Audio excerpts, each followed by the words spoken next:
سلامونه علیکم ډیرو دوستانو، زه پټان افغان مو په پښتو کمپیوټر زده کړو خپرونه کې هرکلی کوم.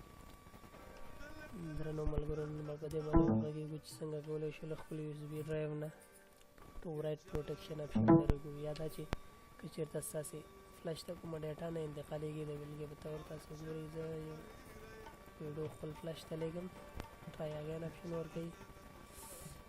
یا په همدې شکل که زه وغواړم دا فارمټ کړمه، تاسې ګورئ ډیلیټ اپشن نه لري. په همدې شکل که زه وغواړم دا فارمټ کړمه نو نه فارمټ کېږي. د دې لپاره چې څنګه کولی شو دغه پروټیکشن د ده نه لرې کړو، نو راځو وینډوز آر بټن وهو او REG ایډیټ دا انټر ووهلو. هغه وروسته راځو HK لوکل مشین ته. په HK لوکل مشین کې راځو سیسټم ته او سیسټم کې کرنٹ کنټرول سیټ ته. کرنٹ کنټرول سیټ کې راځو سروس کنټرول ته او په کنټرول کې بیا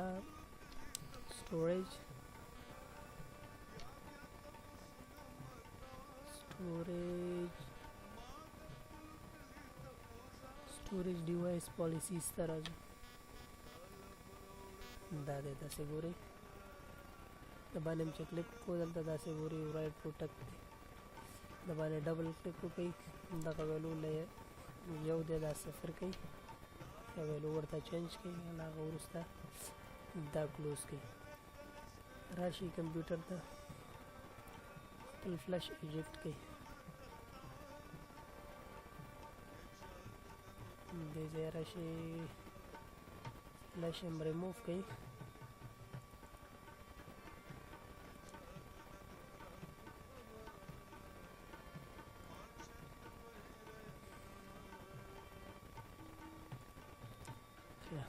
دا مې ایجکټ کړ.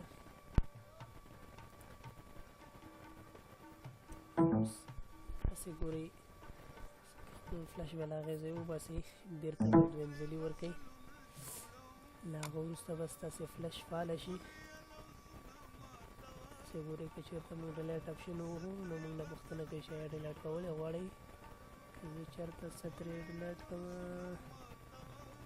مثلا غواړم دا ډیلیټ کړمه، تاسې ګورئ چې هغه ترې ډیلیټ شو. په همدې شکل که وغواړم څه ورته راولېږم، هغه هم کافي کېږي. په همدې شکل تاسې کولی شئ له خپل فلش نه استفاده وکړئ. اوس تاسې فلش د فارمټ کېدو وړتیا هم لري. زما په فلش کې زما ډیټا ده، نه غواړم فارمټ یې کړمه نو نه یې فارمټ کوم. تاسې کولی شئ د خپل فلش نه اوورایډ پروټیکټ اپشن په دې شکل باندې لرې کړئ.